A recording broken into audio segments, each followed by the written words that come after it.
चलिए आज हम लोग देखेंगे एपी का आगे टाइप का जो क्वेश्चन बचा हुआ था।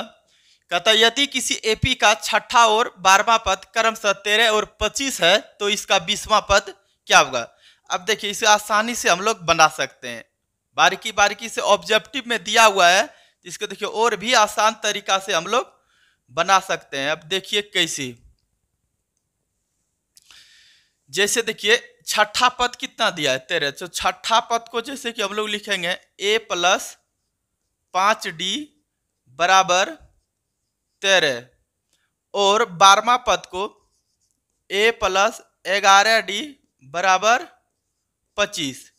अब समीकरण 1 और 2 को भांग लेंगे, माइनस का चिन्ह लगा तो घटाने पर चिन्ह बदलेगा और माइनस 6d बराबर माइनस 12 होगा।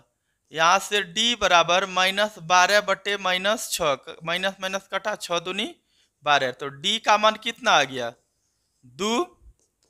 d का मान समीकरण 1 में रखने पर ना लिखना नहीं है, ऑब्जेक्टिव में बनाना है। जैसे a प्लस 5d, d के जगह पर 2 बराबर 13, 5 दूनी 10 बराबर 13, a बराबर 13 घटा 10, a बराबर कितना बचेगा 3, a बराबर 3। अब हमको चाहिए क्या 20वां पद,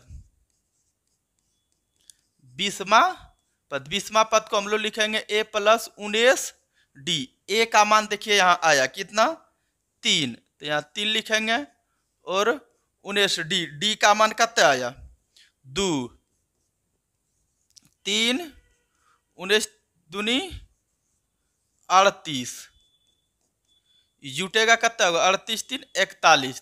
तो देखिए 41 है ऑप्शन में कहीं, तो है ऑप्शन कहाँ है ए नंबर में, तो राइट आंसर हो जाएगा ए। चलिए बढ़ते हैं अगले क्वेश्चन की ओर। अगला क्वेश्चन देखते हैं हम लोग। अगला क्वेश्चन देखिए, कहता है कि अनुक्रमांक मतलब कि एपी जो है 5 7 9 11 डॉट डॉट कौन पद 27 होगा, कौन सा पद 27 होगा, इस अनुक्रमांक में कौन सा पद 27 होगा। कहने का मतलब ये हमसे एन पूछ रहा है,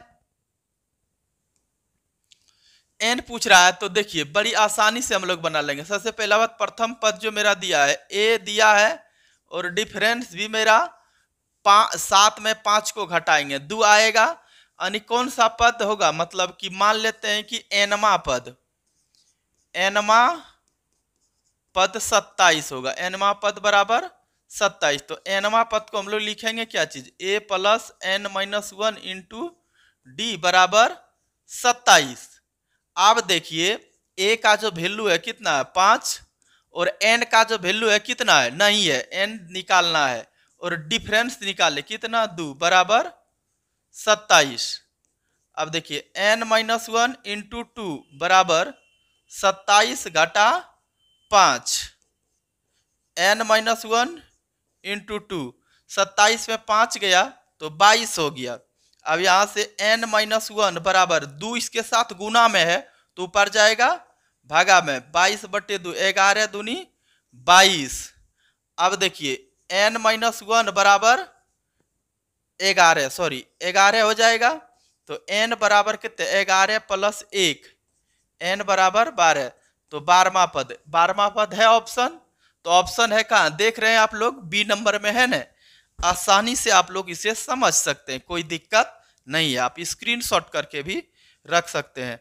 अब देखिए अगला क्वेश्चन अगर यदि हम बढ़ते हैं तो क्या है अगला क्वेश्चन, देखिए क्या अगला क्वेश्चन कहता है 1 5 9 13 17 21 25 समांतर श्रेणी में है तो इसका पदांतर क्या होगा, मतलब कॉमन डिफरेंस जो होगा क्या होगा। देखिए कितना आसान आसान क्वेश्चन पूछता है और बच्चा सब गलती कर देता है। तो देखिए कौन पदांतर क्या होगा, मतलब 5 में पहला पद में दूसरा पद को घटा दीजिए, सीधा बात 4।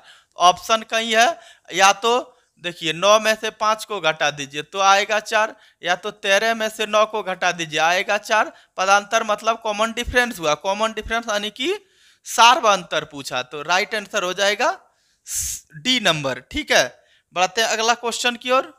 कोई दिक्कत? ठीक है, निम्नलिखित में से कौन समांतर श्रेणी है? आप देखिए, समांतर श्रेणी का मतलब क्या हुआ कि कॉमन डिफरेंस समान आना चाहिए। अब तुम लोग कमेंट करके बताएगा इसका आंसर क्या होगा। ठीक है, यह वीडियो कैसा रहा अपनी राय प्रतिक्रिया दीजिएगा। मिलेंगे फिर किसी नेक्स्ट वीडियो में, तब तक के लिए जय हिंद।